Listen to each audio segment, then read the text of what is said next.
أعوذ بالله السميع العليم من الشيطان الرجيم بسم الله الرحمن الرحيم بسم الله الذي لا يضر مع اسمه شيء في الأرض ولا في السماء وهو السميع العليم أحييكم بتحية أهل الإسلام تحية أهل الجنة وتحيتهم فيها سلام السلام عليكم ورحمة الله وبركاته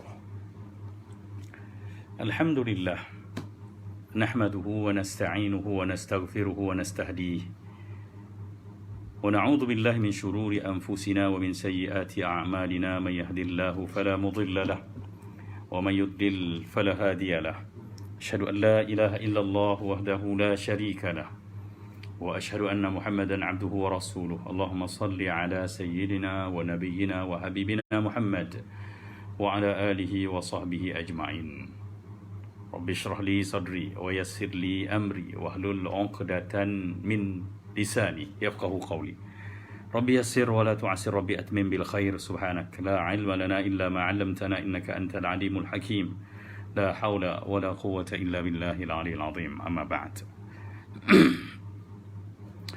Ya, terima kasih yang berusaha Ustaz Abdul Azim dari Masjid Bangsa.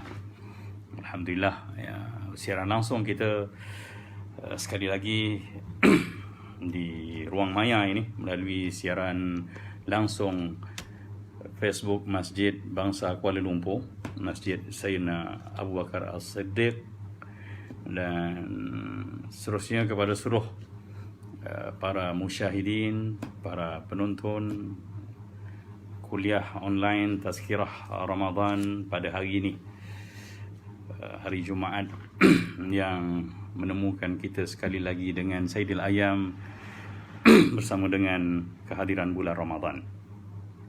Alhamdulillah ya, puji dan syukur kita panjatkan kepada Allah Subhanahu wa taala kerana masih bersama dengan hari-hari yang penuh barakah ini.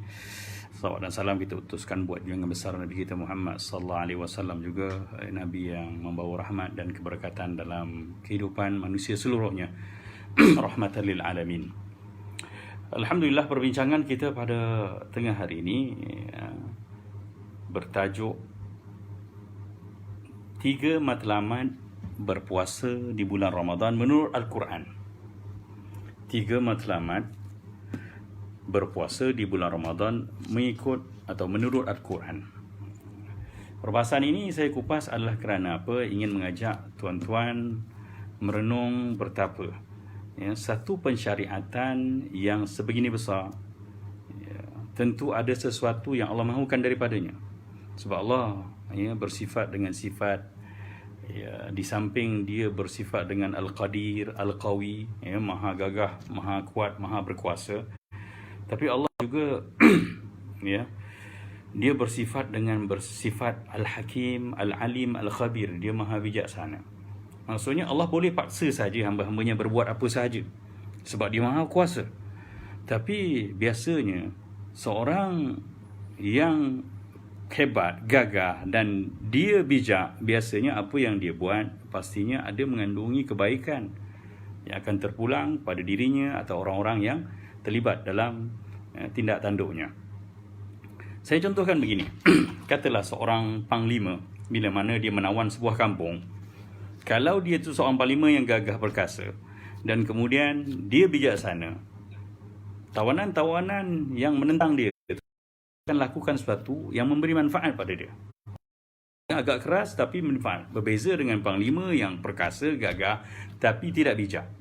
Maka dia akan menghukum, menyiksa dan tak memberi manfaat apa-apa. Ya, panglima yang pertama, yang bijaksana, yang gagah perkasa bersama dengan bijak tadi, dia akan menghukum dengan hukuman yang memberi manfaat untuk dia. Contohnya dia akan suruh orang untuk gali ya, sungai, buat terusan dan sebagainya, buat binaan ya, jadi buruh paksa dan sebagainya. Artinya ada manfaat sesuatu. Sedangkan kalau panglima tu bodoh, dia hanya akan siksa, ikat orang tu, tak bagi makan, cocok sana, tikam sini dan sebagainya.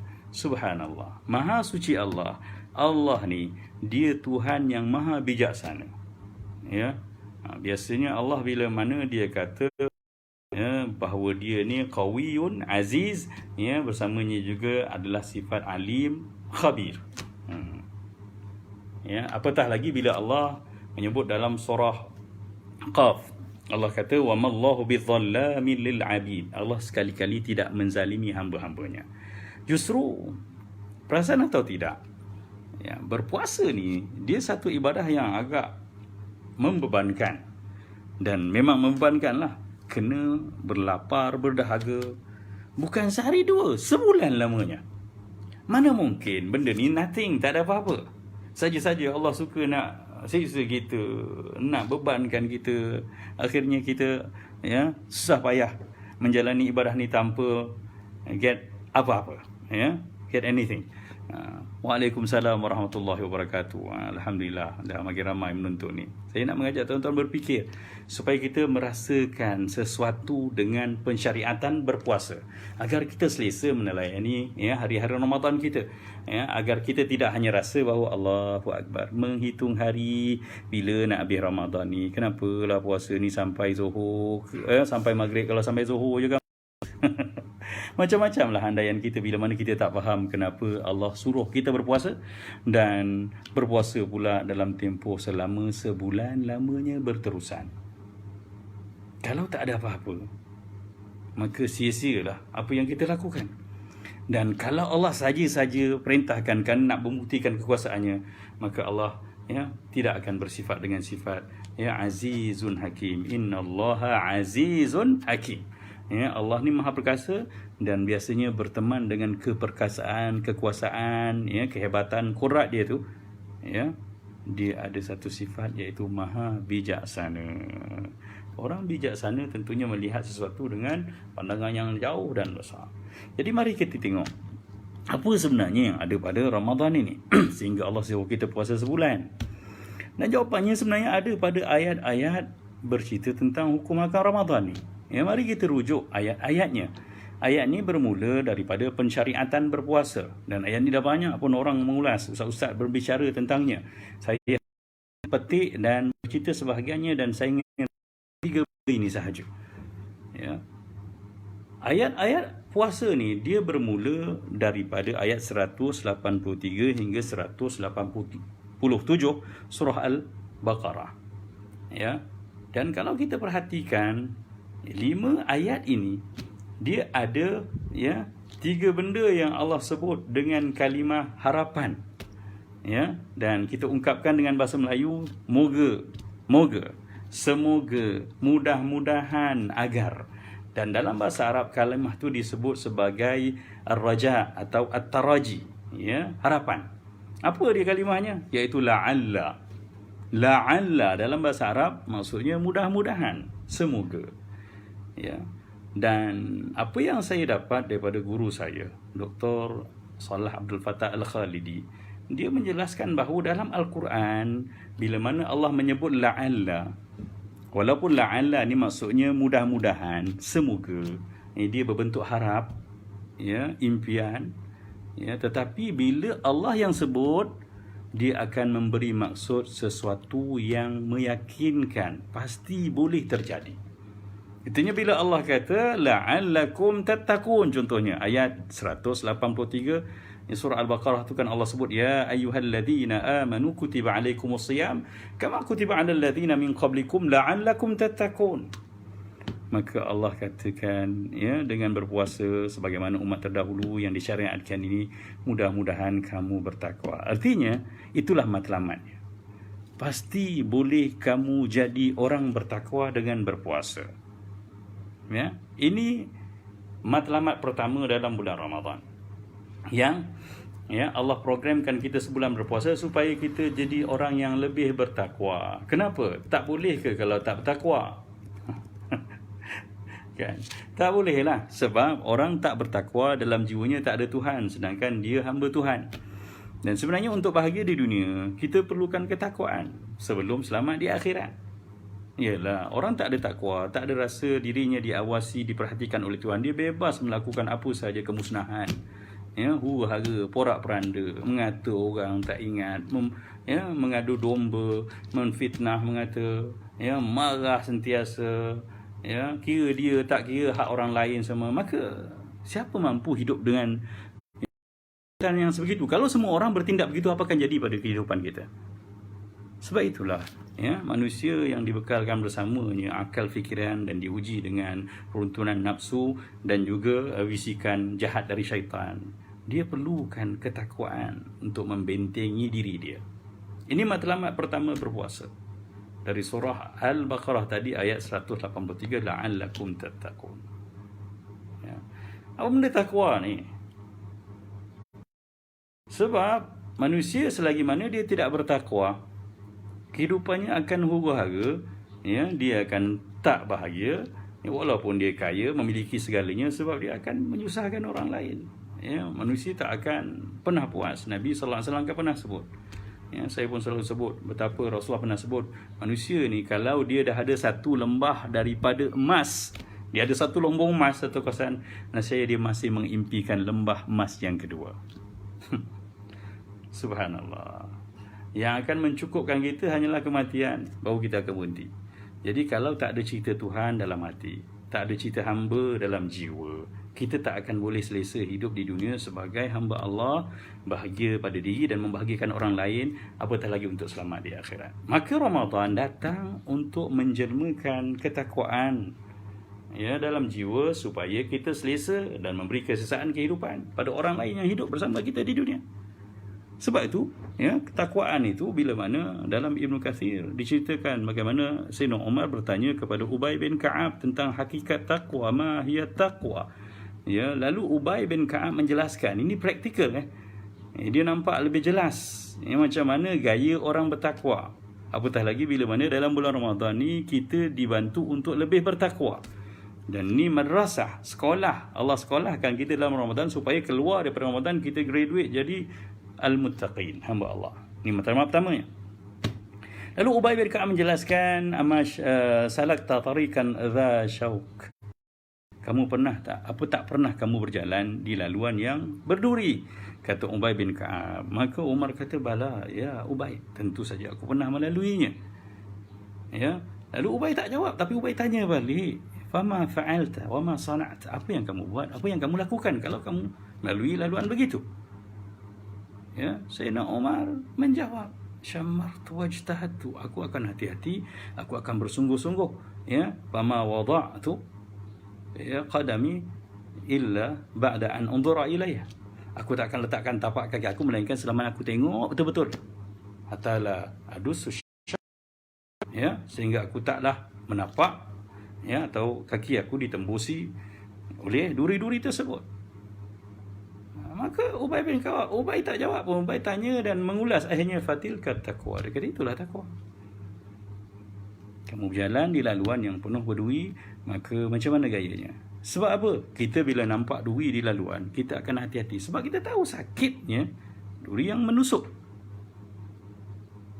Dan semua orang ada maklumat itu dan kefahaman itu, pengalaman itu, lalu dia menjadikan dia lebih berhati-hati. Artinya, Ubay nak bercerita tentang kita, tentang hakikat takwa, bahawa setiap orang bertakwa dia adalah orang yang sangat berhati-hati dalam tindak tanduknya. Maka Ramadan menjelmakan rasa itu. Allah bagi kita lapar agar kita rasa, ya Allah laparnya. Lalu kita terbayang orang-orang yang dalam neraka kelaparan, lalu bila dicampak buah zakum yang berduri pun, subhanallah, mereka berebut kerana kelapar. Lapar di dunia, buka puasa kita lapar kan, makan. Tapi kalau kita diberi dengan satu hidangan yang dah expired, dah basi, terluah balik, kata lapar tadi, itu kelaparan yang sedikit berbanding kelaparan di akhirat. Maka berbanding duri yang kita risaukan kaki menusuk kita, api neraka wal'iyadzubillah lebih besar lagi. Tapi sebab apa? Tak rasa sebab, tak pernah nampak, tak pernah ada. Lalu kita menjelmakan rasa-rasa itu bersama dengan kepayahan yang Allah bekalkan bersama dengan ibadah puasa. Itu tujuan berpuasa. Tujuan berpuasa supaya kita merasakan jiwa orang bertakwa, rasa dahaga kan, kering, tekak, ni cakap banyak-banyak selalu ada air. Tak boleh minum. Tapi apalah sangat berbuka puasa nanti dengan minum air, kalau tak cukup manis siap komplain lagi, tak cukup manis ni air ni, siapa buat air ni, bising pula. Sedangkan orang-orang dalam neraka wal'iyadzubillah dahaga yang begitu sangat sehingga sanggup minum apa saja yang Allah berikan, yang Allah campakkan dalam api neraka itu, sehingga danur, nanah, darah semua mereka faham Ya, air yang menggelegak pun mereka telan. Kenapa? Tak tahu nak buat apa dalam neraka. Wala'iyadzubillah. Ini perasaan yang sepatutnya menjelma bila mana kita memasuki hari-hari di bulan Ramadan berpuasa, ya, kerana kita nak selamat. Sebab kalimah at-taqwa tu asalnya adalah at-tawqiyah. Waqiyah yaqiyu, ya, qi tu, wiqayah tu maksudnya adalah perlindungan. Orang bertakwa dia sentiasa mencari perlindung untuk dia selamat, ya. Dan perlindungan itu adalah untuk mengelakkan dia daripada murka Allah dan marah Allah di dunia, dan juga petaka yang berbesar, iaitu tercampak dalam neraka. Jadi sebab itu dia mengambil benteng. Macam Sayyidina Umar kata tadi, dia langkah, dia tengoklah tapak kaki dia. Maka orang bertakwa dalam cerita ini, ya, digambarkan oleh orang-orang yang sangat waspada. Orang-orang yang sangat berhati-hati dalam, ya, melakukan apa jua, dalam pertuturan, dalam penulisan, dalam WhatsApp dia, dalam komen dia, semua dia hati-hati. Ya, dia muntabih, ya, berhati-hati dan berjaga. Itu orang bertakwa. Yalah, kalau dia tak berjaga, kaki dia kena duit. Duit itu dosa lah kita hampakan. Jadi orang bertakwa bukan orang yang semua benda dia redah. Orang bertakwa semua benda dia nilai, ya, dia tak banyak menyesal dalam hidup sebab dia semua dia perhatikan. Jadi mari kita usahakan, bersama dengan bekalan, kepayahan, kelaparan, ya, dahaga, ya, tak selesa, maka kita bangunkan jiwa hamba yang mengharapkan sesuatu, ya, perlindungan dan keselamatan daripada, ya, berpuasa yang kita lakukan. Dan kalau tengok, ya, ciri-ciri orang bertakwa ni ada Allah Subhanahu Wa Taala sebut dalam Al-Quran. Saya suka petik sedikitlah, ya, supaya kita dapat gambaran sifat al-muttaqin ini. Antaranya dalam surah Ali Imran ayat 133, ya, oleh kerana dia dalam jiwanya dibekalkan dengan rasa berhati-hati dan waspada, maka orang bertakwa menjalani hari Ramadannya dengan pengisian. Orang bertakwa tak biar masanya berlalu tanpa apa-apa pahala dan, ya, peruntukan keselamatan. Tak. Orang bertakwa tak akan tidur sepanjang hari puasanya, membiarkan masa begitu. Orang bertakwa tak akan melakukan benda sia-sia sepanjang masa. Tak. Bukan begitu. Orang bertakwa adalah orang yang sangat waspada dengan tindak tanduknya. Dan antara pengisian gaya hidup orang bertakwa, Allah sebut dalam Ali Imran ayat 133, 135, Allah kata wasari'u ila maghfiratin min rabbikum wa jannatin arduha samawati wal ardu uiddat lil muttaqin. Ada kalimah uiddat lil muttaqin, bersegeralah kepada keampunan Tuhan kamu dan juga syurga yang seluas langit dan bumi yang tersedia untuk orang bertakwa. Syurga ni dan keampunan untuk orang bertakwa. Sebab orang bertakwa ada Allah dalam hatinya. Dia minta ampun pun dia sungguh-sungguh. Dia mengharap syurga pun dia harap sangat. Ya. Maka Allah gambarkan siapa dia orang bertakwa pada ayat 134 Ali Imran tersebut. Alladzina yunfiquna fis sarra'i wad dharra.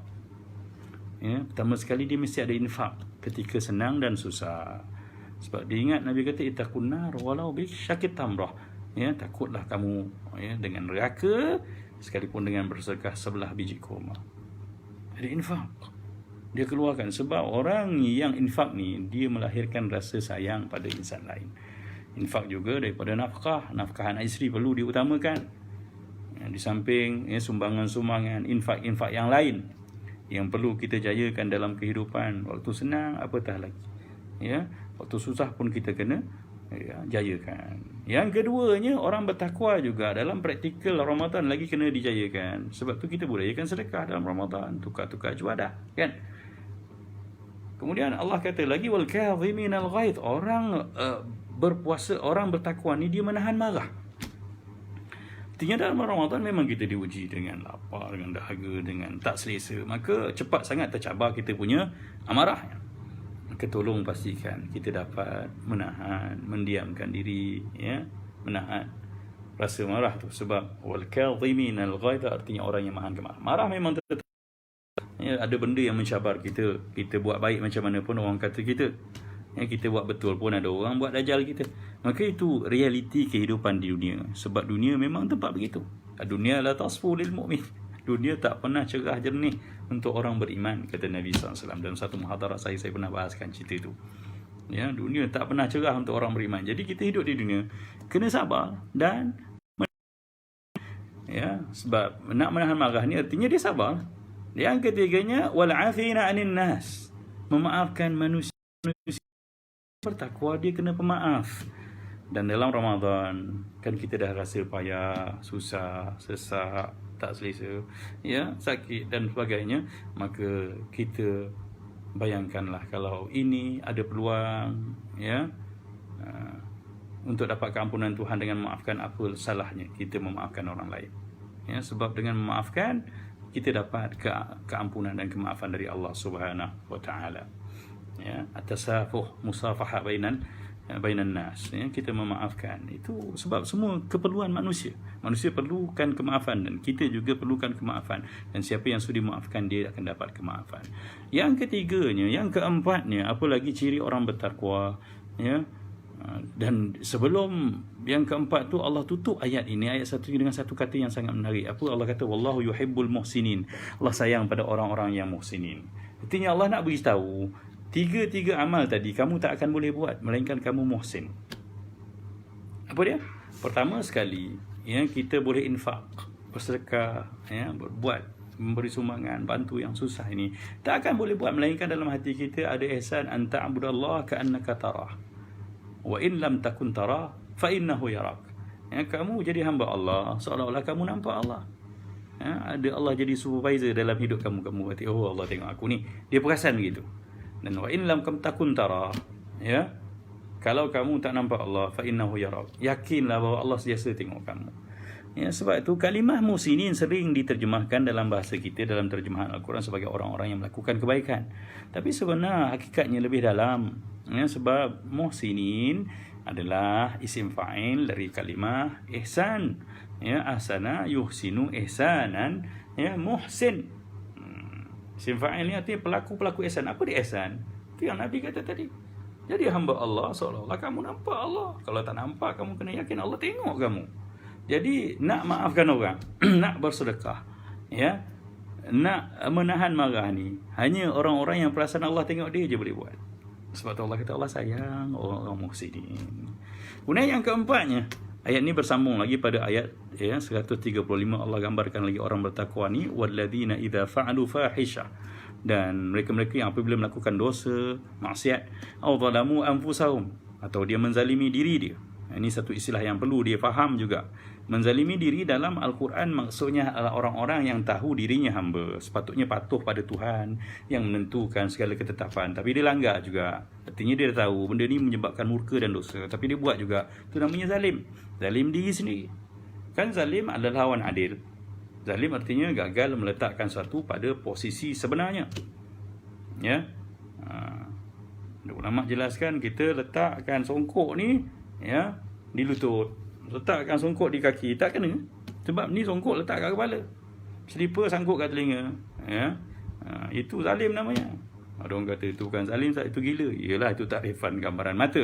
Tapi ni takrifan yang makna sebenar zalim. Jadi seorang hamba sepatutnya kerja dia taati Allah. Tapi bila mana dia buat ikut dia, itu yang dikatakan, kita kata Rabbana zalamna anfusana, ya Allah kami zalimi diri kami sendiri, ya Allah. Dan orang-orang begini, bila mereka melakukan dosa dan menzalimi diri mereka, ya, zakarullah, mereka akan segera ingat Allah. Ciri-ciri orang bertakwa, dia ingat Allah. Artinya bukan dia tak buat dosa, sebab kullu ibn Adam khata', si anak Adam confirm ada buat salah. Kita kan anak cucu Adam. Adam pun turun ke dunia sebab silap, sebab dosa. Tapi Adam, apa dia buat? Lepas dia silap, dia ngaku salah. Dia merayu pada Allah, Rabbana zalamna anfusana. Itu doa Adam. Fatalaqa Adamu min rabbih kalimatin. Ya, ramai mufassir mengatakan bahawa Adam terima dari Allah beberapa kalimat taubat itu. Dan taubat itu adalah ayat Rabbana zalamna anfusana wa illam taghfir lana wa tarhamna lanakunanna minal khasirin. Begitulah Adam. Kita anak cucu Adam. Ya, bersalah memang tetap bersalah, tapi kena ikut gaya, ciri anak cucu Adam. Adam dulu dah salah, dia bertaubat, ngaku salah. Yang bersalah tak nak bertaubat, tak mengaku salah, itu iblis. Kita bukan anak cucu iblis. Maka kembalilah, ya, kembalilah pada Allah Subhanahu wa taala sebagaimana sewajarnya, ya, kerana itulah sifat orang bertakwa. Fastaghfaru li dzunubihim, maka mereka mohon ampunan kepada dosa daripada dosa-dosa mereka, dan Allah beritahu wa may yaghfirudz dzunuba illallah, ya, tidak ada siapalah yang boleh mengampunkan dosa selain Allah. Walam yusirru ala ma fa'alu, dan mereka tak berterusan melakukan dosa-dosa tersebut, wahum ya'lamun, dalam keadaan mereka sedar. Ya, jadi kita kena sedar bahawa kita perlu bertaubat. Jadi 4 ciri orang bertakwa dalam ayat Ali Imran tadi, iaitu yang kedua tahan marah, yang ketiga pemaaf, yang keempat istighfar dan taubat. Jadi inilah, ya, dalam Ramadan jayakan otak-otak ini. Infak kena ada, ya, jangan cepat marah, banyakkan sedekah, maafkanlah semua orang, declare saya maafkan semua tuan-tuan, tak ada masalah. Banyak ustaz-ustaz yang baik yang jadi contohan, cinta-cinta Nabi pun banyak, ya, dan kalau ada dosa, kalau ada kesalahan, kita maaf, mohon maaf, ya. Kalau berkait dengan hak manusia, kita mohon maaf dengan dia. Kalau berkait dengan hak, ya, Allah Subhanahu wa taala, kita mohon ampunan dan istighfar pada Allah Subhanahu wa taala. Jadi ini cerita, ya, tentang hakikat matlamat Ramadan yang pertama. Kemudian mari kita tengok lagi pada ayat seterusnya, ayat 184 masih bercerita tentang, ya, hukum akan berpuasa. Kemudian pada ayat 185 sekali lagi Allah Subhanahu wa taala menyebut la'alla, mudah, ya, sebab ayat puasa ni 183 sampai 187, 5 ayat semuanya.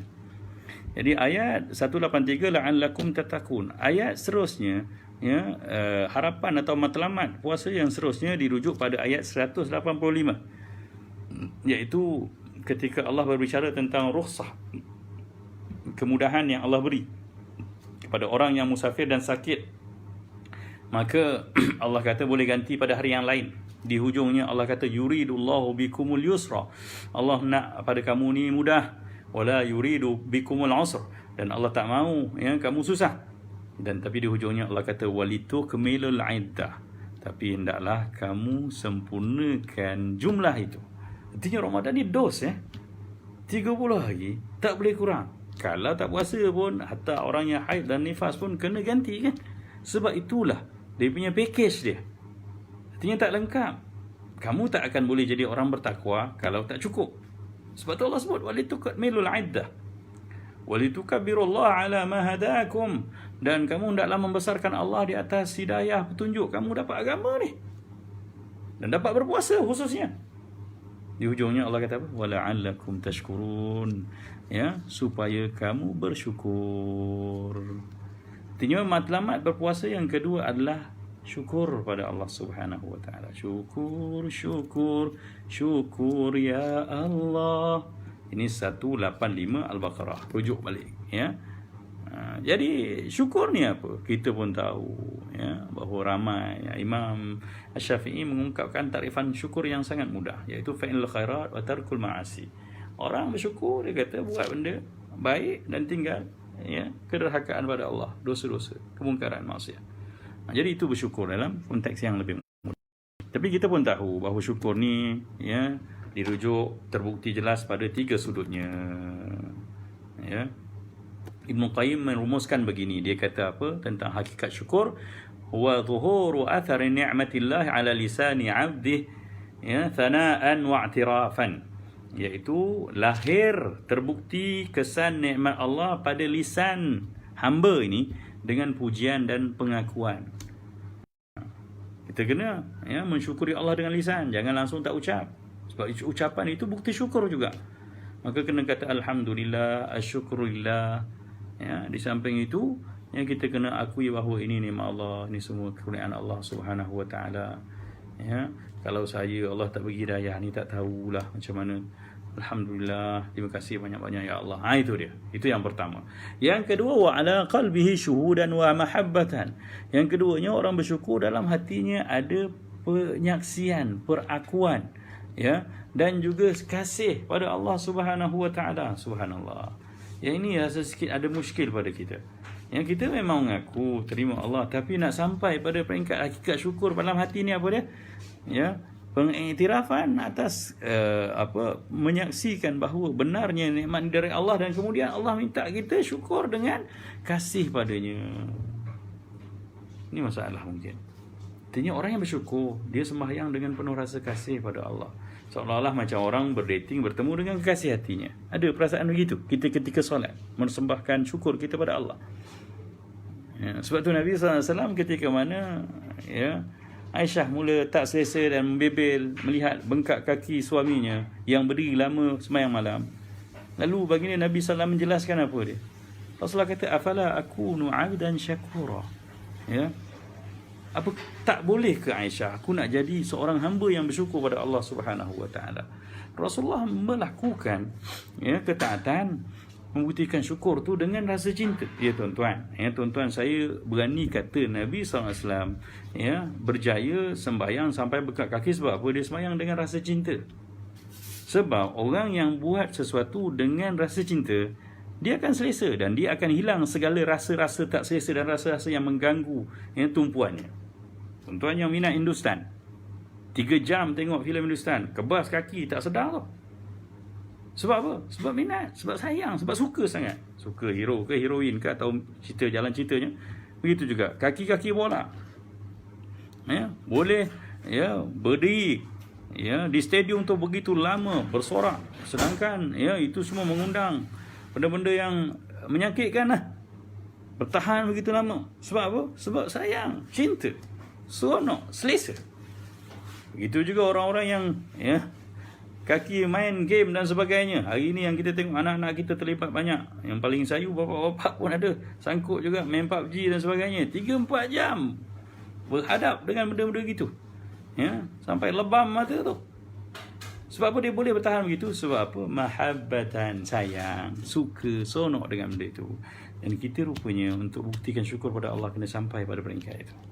Bawakanlah. Sebenarnya benda ni kena diakal-akalkan. Kenapa kita tak boleh sayang Tuhan? Sedangkan Allah sayang kita dan dia beri kita macam-macam. Dia beri kita peluang. Dia penyantun, pengampun, maha lembut, maha pengasih, maha penyayang, maha pengunia, maha pemaaf. Segalanya ada pada Allah yang maha sempurna. Kita kalau ada seorang kekasih yang sempurna, cantik, rupa yang baik sikit, walaupun perangai degil, kita sayang juga. Allah tak ada benda yang tak baik, semuanya indah dan sempurna. Maka sangat tidak wajar. Sedangkan Allah mengunia segalanya, memberikan apa saja yang ada pada kita. Maka sangat wajar kita menyayangi Allah Subhanahu wa taala dengan sepenuh hati kita. Dan yang ketiganya, kata Imam Ibnul Qayyim Al-Jauzi, wa 'alal jawarihi inqiyadan wa ta'atan. Dan terbukti syukur juga dengan ketaatan dan kepatuhan pada anggota. Jadi anggota kita ni kena mempersembahkan kepatuhan. Artinya jalan hidup kita kena ikut syariat, dan tubuh badan kita ini kita buat kefarduan solat, puasa, haji, Al-Quran dan sebagainya. Sebab itulah bukti syukur pada Allah Subhanahu wa taala. Jadi syukur ni rukunnya 3. Pada lisan kena puji dan akui nikmat Allah Subhanahu wa taala kurnianya. Pada hati kena bersaksi dan juga cinta pada Allah. Dan pada anggota kena laksanakan ketaatan dan kepatuhan amal ibadah pada Allah Subhanahu wa taala. Barulah lengkap kesyukuran kita. Tanda syukur itulah taat, setiap tempat, setiap waktu. Syukur itu dapat dilihat pada sikap dan tingkah laku. Marilah bersama kita bersyukur kepada Allah, kita bersyukur. Begitu, syukur tu ada bukti. Tanda syukur itulah taat. Moga-moga kita dapat menyempurnakan. Apatah lagi memang nikmat Allah ni kita kena sebut. Kena sebut alhamdulillah. Wa amma bi ni'mati rabbika fahaddits. Adapun nikmat Allah Subhanahu wa taala, dengan nikmat Tuhanmu kamu bicarakan. Bicarakan tapi nisbahkan pada Tuhan. Tapi jangan cerita pada diri kita, oh saya alhamdulillah rajin sembahyang. Tak, bukan begitu. Kita cerita alhamdulillah dengan petunjuk Allah Subhanahu hari ini kita dapat solat. Dengan nikmat Allah yang banyak ni, alhamdulillah saya dapat lebihan rezeki dan hari ini saya boleh infak. Begitu nisbahkan nikmat. Sebab bi ni'mati rabbika, bukan bi ni'matika. Nikmat ni datang dari Allah, maka kita bicarakan nisbahkan pada Allah, bukan nisbahkan pada diri kita. Ni benda-benda yang perlu kita pastikan berlaku dalam hidup kita. Dan Allah sebut memang kena buktikan syukur ni dengan kepatuhan. Dalam surah Sabah ayat 13 Allah sebut i'malu ala Daud syukra. Buktikanlah, lakukanlah wahai keluarga, akan keluarga Nabi Daud kesyukuran. Artinya beramal, laksanakan perintah, buktikan secara praktikal amal-amal taat, kerana itu adalah bukti dan salah satu rukun daripada kesyukuran kita pada Allah Subhanahu wa taala. Berbalik pada ayat la'allakum tashkurun ini, ayat 185 Al-Baqarah. Allah Subhanahu wa taala yang memprogramkan puasa untuk kita supaya kita lebih rasa bersyukur. Ialah ketika puasa kan kita lapar, nampak tak? Maka kita bila dapat makan tu, Allahu Akbar, nikmatnya dapat menikmati kurniaan Allah Subhanahu wa taala. Banyak lagi orang-orang lain yang tak makan, berpuasa tapi tidak ada janji berbuka, tidak ada juadah untuk dimakan ketika waktu maghrib menjelma. Subhanallah. Maka kesyukuranlah kita lapaskan. Jadi sengaja Allah datangkan pakej Ramadan ni dengan kepayahan, dengan ketidakselesaan, supaya kita boleh mensyukuri Allah Subhanahu wa taala. Masih banyak lagi benda yang masih ada pada kita berbanding mereka yang kehilangan macam-macam benda. Maka bangunkanlah rasa syukur ni, tuan-tuan. Bangunkanlah. Bersama dengan Ramadan juga Allah pakejkan kita sembahyang pada malamnya. Dan nikmat yang paling besar kan, kita pun tahu, siratal ladzina an'amta alaihim, jalan orang-orang yang engkau kurniakan nikmat kepada mereka. Apa dia nikmat? Nikmat iman Islam. Itulah hakikat nikmat sebenar. Makan memang nikmat, tapi bukan itu picisan. Nikmat-nikmat cebisan yang kecil. Tak makan pun boleh masuk syurga, tak makan pun boleh kita masih mentaati Allah Subhanahu wa taala. Makan semua rezeki masih Allah jamin, tapi iman perlu kita usahakan. Jadi kalau dapat membangunkan iman, itulah yang paling banyak kita syukuri, paling banyak kita pertahankan, kekalkan. Bila mana kita baca la in syakartum la azidannakum, kalau kamu syukur Allah akan tambah, maka rujuk nikmat itu nikmat iman. Syukur artinya kita tambah nikmat, ketaatan, kebaikan, infak, kesabaran, ketulusan. Maka insya-Allah kita akan jadi orang yang makin dekat dengan Allah Subhanahu wa taala. Selanjutnya, subhanallah, saya akan bergegas terus untuk membicarakan matlamat berpuasa yang ketiga. Kita dah ada la'allakum tattaqun, mudah-mudahan kamu bertakwa. Saya dah kata tadi dalam Al-Quran, bila mana ada taraji ni, ayat bercerita tentang harapan ini, dia bukan harapan, dia adalah kenyataan yang pasti boleh terjadi bila datang dari sisi Allah Subhanahu wa taala. Yang keduanya la'allakum tashkurun. La'allakum tashkurun maksudnya semoga kamu jadi lebih bersyukur dan confirm siapa yang menjalani ibadah puasa dengan hakikat yang sebenar, dengan petunjuk Nabi sallallahu alaihi wasallam, mengisi masa-masanya dengan ibadat dan ketaatan, melayani hari Ramadannya dengan penuh jiwa kehambaan, insya-Allah dia akan dapat jiwa orang bersyukur. Yang kedua matlamatnya. Yang ketiga matlamat Ramadan menurut Al-Quran. Mari kita tengok ayat lanjutan daripada ayat 185. Kita pergi pada ayat berikutnya, masih bercerita tentang puasa, iaitu ayat ini ada sedikit perbincangan, iaitu ayat 186. Saya bacakan dulu ayatnya. Wa idza sa'alaka 'ibadi 'anni fa inni qarib.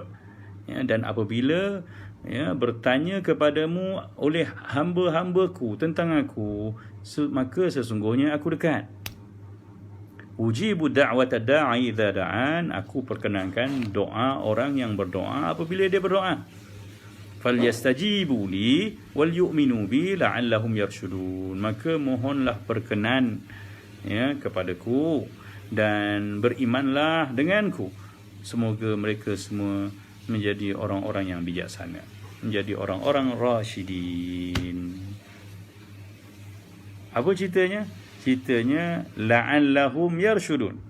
Matlamat berpuasa menurut Al-Quran yang ketiga adalah la'allahum yarshudun.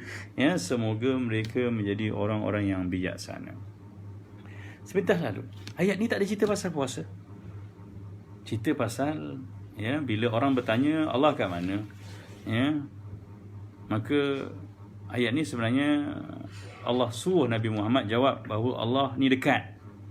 Bila mana orang bertanya tentang aku, katakan aku dekat. Ada jumlah takdiriyah iaitu faqul inni qarib. Katakan wahai Muhammad, sesungguhnya aku dekat. Tok Shalal Al-Khaldi pun bisyarakan bahawa mana pergi qulnya kat sini. Ialah wa idza sa'alaka ibadi anni, bila hamba-Ku tanya pada engkau tentang aku, sesungguhnya aku dekat. Patutnya ada satu ayat betul. Maka katakanlah wahai Muhammad, sesungguhnya aku dekat. Tapi kenapa kalimah faqul tu tak ada? Maka katakanlah tu tak ada. Sebab di antara hikmah yang paling besar daripada ayat ini, mukjizatnya kalamullah ni adalah kerana nak mengabarkan bahawa tak perlu ada perantara di antara Allah dengan hamba-Nya. Atau Muhammad pun tak perlu kau cakap. Allah nak menggambarkan betapa dekatnya seorang hamba yang merayu berdoa pada Allah dengan dia. Maka sebab itulah Allah terus kata wa idza sa'alaka ibadi anni fa inni qarib, bukan faqul inni qarib. Itulah hikmahnya. Artinya seorang bila mana dia berdoa, dia terus dekat dengan Allah. Kenapa ayat ni berada di celah-celah ayat Ramadan? Sebab ayat selanjutnya juga bercerita tentang uhilla lakum lailatul siyam, kehalalan bersama isteri di waktu malam Ramadan. Tapi ayat 186 ni cerita pasal doa. Nak bercerita tentang bahawa ayat ini memang ayat Ramadan. Orang yang berpuasa memang dia dekat dengan Tuhan dan doanya diperkenankan. Dan buktinya ada hadis-hadis yang menjelaskan bahawa orang berpuasa doanya tak ditolak kan. Jadi memang ni ayat berpuasa, ayat tentang hakikat berpuasa juga.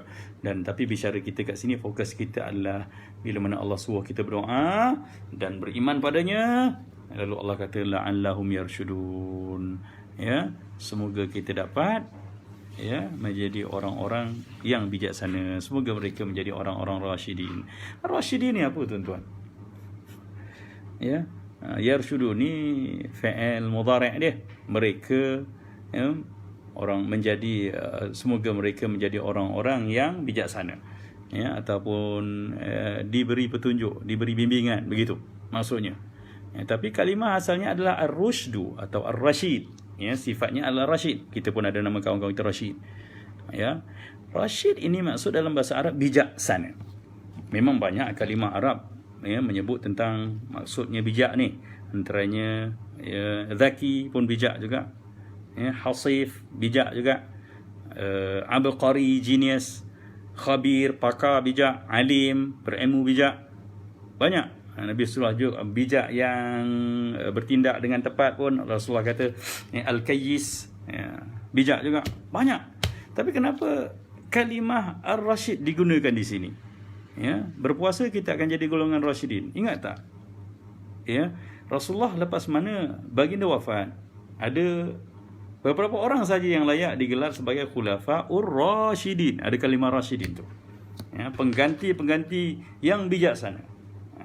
4 orang yang utama, dan Umar bin Abdul Aziz pun juga ada ulama menisbahkan dia sebagai khalifah yang ar-rasyidin yang kelima.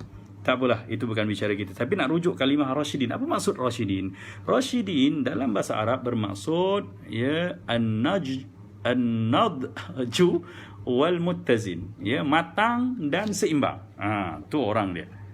Orang bijaksana ar-rasyidin ini, dia adalah berpunca daripada kematangan dan keseimbangan, ketenangan berfikir dan bertindak dia. Maka dalam Ramadan kita dididik untuk jadi orang bijaksana. Sebab tu orang Melayu pun menamakan kalimah rasyid ini atau kalimah bijak ni dengan bijaksana. Apa maksud bijaksana? Bijak sana artinya bijak sampai sana, bukan bijak sini je. Kalau bijak sini, tak jauh dia punya jangkauan fikiran dia. Tapi kalau bijak sana, artinya menjangkau jauh sehingga dia dapat kebaikan yang banyak. Orang bijaksana tak mudah marah. Orang bijaksana akan bertindak dengan terarah. Orang bijaksana akan lebih pemurah, suka bersedekah, banyak ibadah, bukan fikir pasal juadah, tak sudah-sudah. Begitulah gambaran orang bijaksana. Jadi, artinya bahasa mudahnya, orang bijaksana orang matang, orang berpengalaman, orang bertindak wajar dan tepat selalu. Sebab tu khulafa'ur rasyidin yang 4 tu dijamin ar-rasyidin sebab mereka semua bertindak selalunya tepat. Walaupun Nabi SAW dah tak ada. Subhanallah. Jadi bijaksana Ar-Rasyidin ini dia tidak sama dengan Abqari yang kata genius, pandai gitu, tapi kadang-kadang silap juga, pandai bijak. Tapi bijaksana yang terpimpin, dan pimpinannya tentulah daripada Allah Subhanahu wa taala. Dan Ramadan sebenarnya membekalkan kita kebijaksanaan untuk menilai sesuatu dengan tepat, khususnya menilai dunia dengan hakikat sebenar dunia. Ya, iyalah memang lapar, tapi lapar kat dunia ada makan.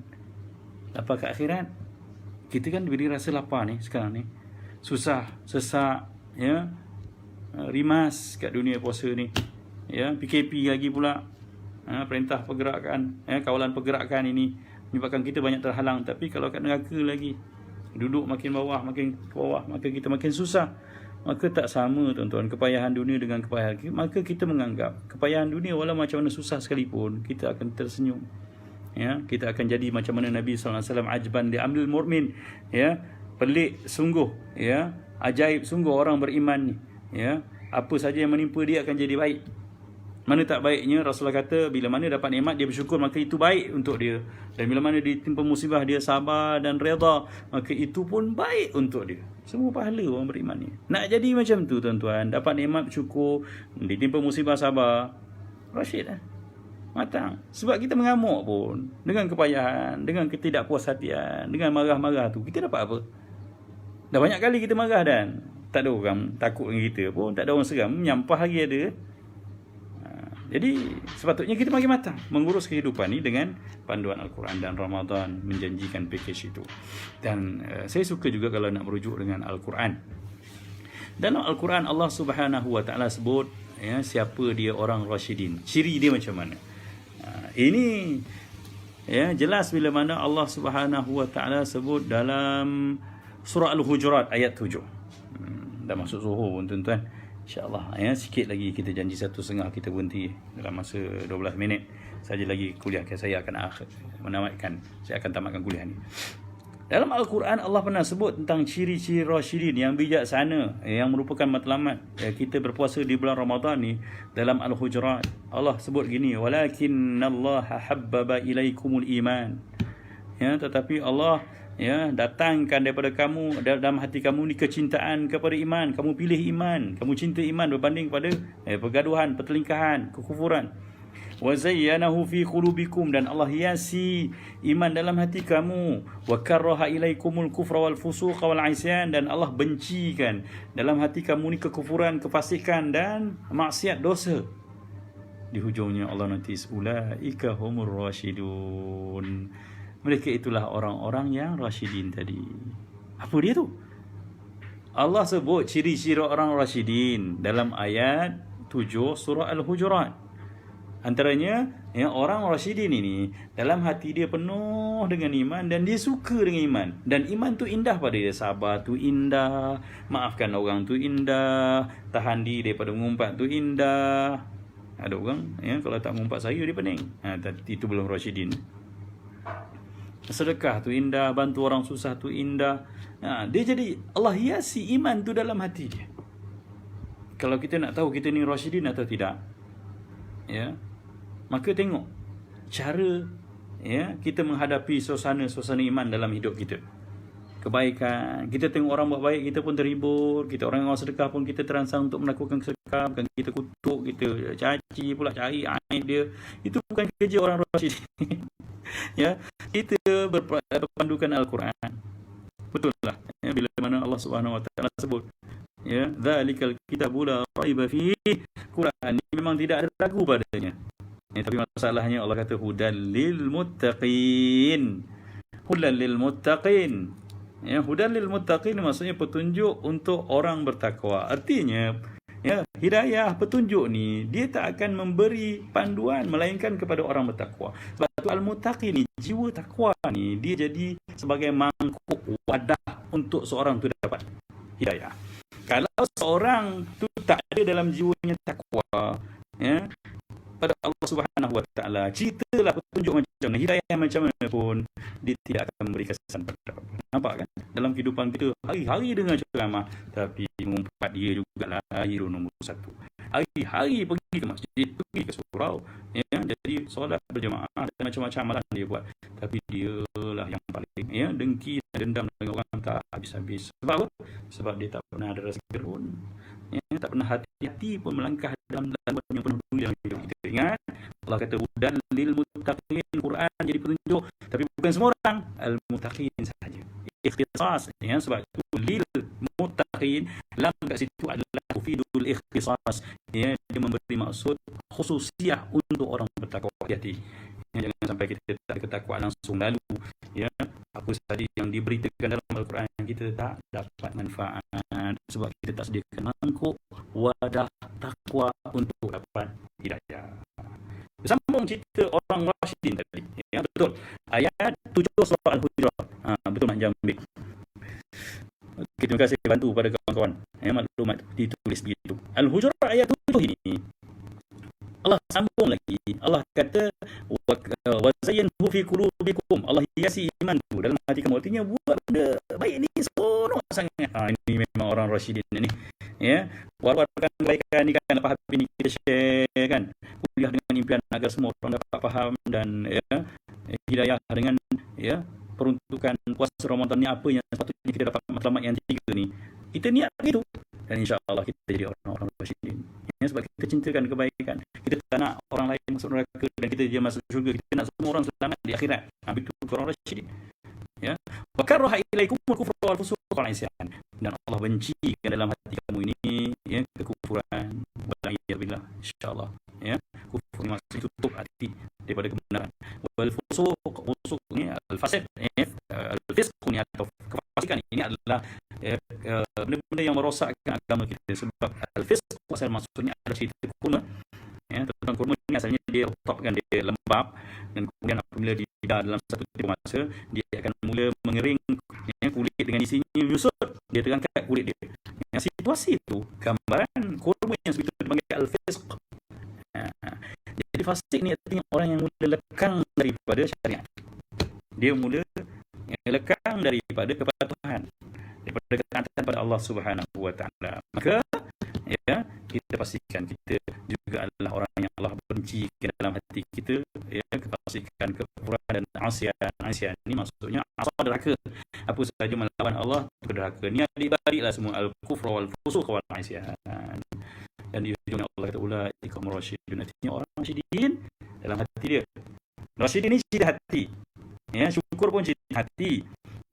Takwa juga cerita hati. Selamatnya hati, sebab hati raja, dan bila mana raja dah jadi baik, dia akan mengarahkan rakyat-rakyat dia tu jadi baik. Mata kita ni rakyat je ni, yang jeling orang tak puas hati tu bukan mata tu sakit, hatinya raja yang sakit. Maka mata menjeling, dia tengok orang, Allah tunjuk sangat tu, hati.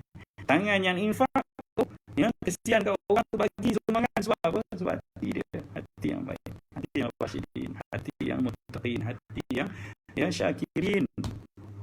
Subhanallah, indahnya Ramadan. Dan sebab itulah pesan atau tidak, kita kena perasan ada satu doa yang tabik ditinggalkan oleh Nabi sallallahu alaihi wasallam. Di doa dia sinonim dengan ayat 7 surah Al-Hujurat ni. Apa dia? Allahumma habib ilayal iman. Ya Allah, kasihkan, cintakan kepada kami, dalam hati kami iman. Wa zayyinhu fi qulubina, dan hiasi iman tu dalam hati-hati kami ya Allah. Wa karrih ilaina, dan bencikan dari kami ini al-kufra, kekufuran, wal fusuqa, kefasikan, wal asyan, derhakaan, maksiat. Waj'alna minar rasyidin. Nanti di hujung slot ni kat bawah nanti saya akan tulis doa ni. InsyaAllah aku jadikan amalan. Untuk jadi orang Rasyidin. Dan ini harapan Ramadan yang ketiga. Ramadan yang ketiga kena cahayakan sebagai jadi orang Rasyidin. Apa dia? Allahumma habbib ilainal iman. Ya Allah, cintakan dalam hati kami iman. Wa zayyinhu fi qulubina, hiasi iman dalam hati kami. Wa karrih ilainal kufra wal fusuq wal isyan, bencikan pada dalam hati kami kekufuran, kefasikan dan maksiat, kedurhakaan. Waj'alna minar rasyidin. Waj'alna minar rasyidin. Dan jadikanlah kami adalah golongan orang rasyidin. Itulah dia 3 matlamat Ramadan. yang mana pada ayat 183 Allah mengharapkan kita akan jadi muttaqin la'allakum tattaqun. Ayat 186 Allah mengharapkan kita akan jadi orang-orang yang bersyukur padanya. Syakirin, jadi orang yang syakirin, bersyukur pada Allah dengan la'allakum tashkurun. Dan pada ayat 187 tadi, ya, Allah mengharapkan kita agar jadi orang-orang rasyidin, orang-orang yang berpikir banyak, jauh pikirannya, yang matang berpikirannya, yang bijaksana, bukan bijak sini cuma, ya, dengan firman Allah la'allahum yarshudun. Semoga mereka jadi orang-orang rasyidin. Ya, moga-moga kita kuat untuk melayani Ramadan dan mengejar semua matlamat yang 3 ni, ya, kerana kita masih di 10 hari pertama Ramadan. Jadi banyak benda yang perlu dan kita susun dengan baik agar matlamat Ramadan jaya kita lakukan. Gayakanlah Ramadan sebagai orang muttaqin, gayakanlah Ramadan pada tahun ini sebagai orang syakirin, dan juga jangan lupa gayakan Ramadan pada tahun ini, ya, dengan watak dan gaya hidup orang-orang rasyidin. Orang rasyidin tak akan lepak lama, saling matang. Ramadan tak sama dengan hari-hari yang lain, ya. Orang rasyidin tak akan lepaskan peluang untuk buat apa saja yang sempat dalam bulan Ramadan, ya, sebab dia matang berfikir, sebab hari setelah Ramadan tak akan sama dengan hari Ramadannya. Semoga kita kuat untuk bantu diri kita menuju jalan selamat di dunia sampai akhirat dengan permohonan dari Allah Subhanahu wa taala yang memang mahukan kebaikan, dan Allah sayang sangat kita. Sebab tu Allah datangkan Ramadan bukan nak susahkan kita, bukan nak payahkan kita, bukan nak dajal kita, bukan nak siksa kita, tapi Allah nak jadi hamba-Nya, hamba yang bertakwa, bersyukur dan bijaksana. Wabillahi a'lam. InsyaAllah saya akan kongsikan, ya, doa Allah mahabbi lain iman nanti boleh rujuk dalam ruang komen, dan semoga bermanfaat untuk kita semua. Mari saya sekali lagi terima kasih atas perhatian semua. Saya mohon, ya, moga-moga tuan-tuan yang bersama pada ruang ini sudi mengongsikan video ini untuk manfaat ramai, ya, kita share sama-sama. Ingat, apa yang kita kongsikan itu juga pahalanya akan sama dapat. Man ala khairin kafa'ilih, siapa memandu orang untuk melakukan kebaikan, dia dapat pahala sebagaimana pelakunya. Hanya share dapat pahala sama sebagaimana saya menyampaikan, insya-Allah. Qul qouli hadza wa astaghfirullahal azim li wa lakum. Assalamualaikum warahmatullahi